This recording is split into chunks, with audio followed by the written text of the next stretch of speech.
Put a shout out right now for www.pastorpaulgold.com. That's www.pastorpaulgold.com. Pick up the phone and call them right now at 877-646-5347. That's 877-646-5347. There's always a risk, of course, of investment.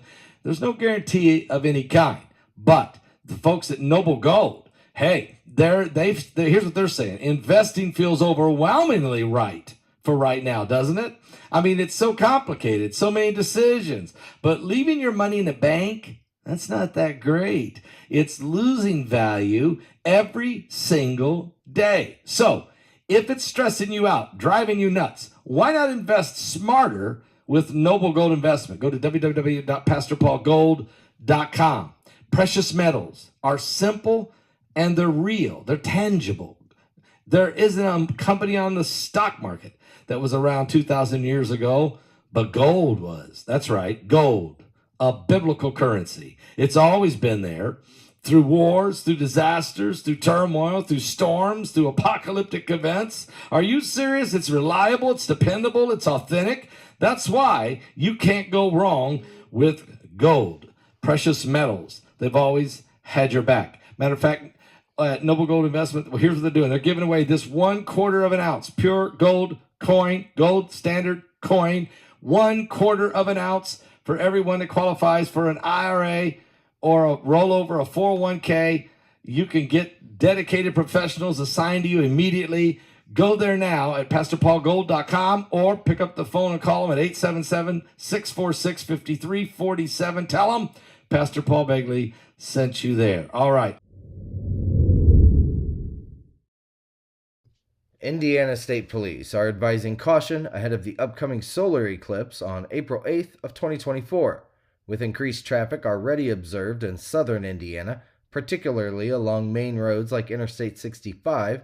Authorities are urging travelers to plan their trips carefully.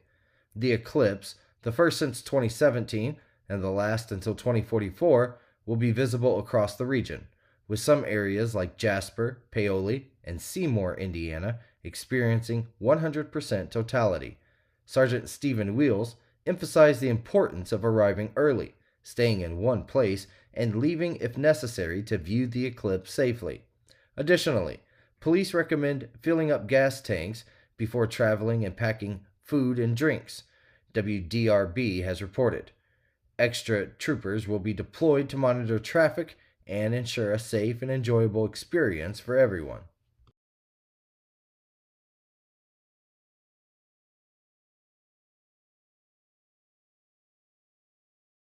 The world is experiencing an alarming series of apocalyptic events, historic weather disasters, earthquakes, droughts, wildfires, impending economic collapse, the rise of AI.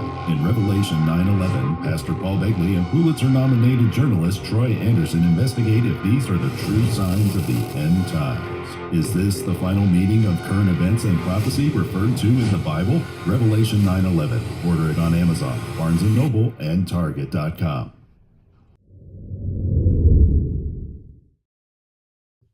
On Sunday, the IDF declared the cessation of the active invasion phase of the current conflict, with the prospect of a potential future incursion into Rafah in southern Gaza. Regarding troop movements, the IDF has pulled back Division 98 from Khan Yunis in the southern region of Gaza, while retaining elements of the Nahal Brigade and portions of Brigade 401 in the northern and central areas.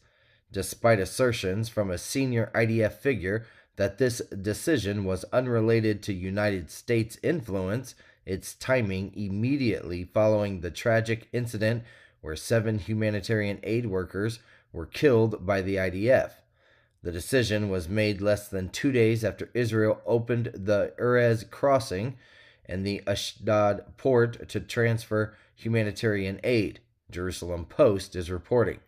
Now, this move was prompted by the U.S. threat of potentially withdrawing weapons support due to Israel's prior refusal of such requests from Washington for the past several months.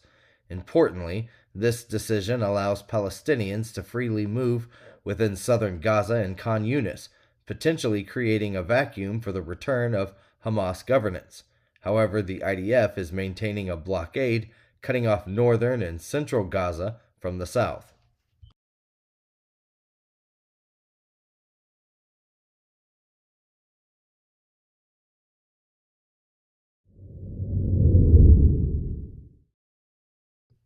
A man named Shant Sagamore, who is 35 years old, was arrested by authorities for allegedly setting fire to Senator Bernie Sanders' office in Vermont. Sagamore, also known as Michael, was charged with arson for damaging the building in Burlington.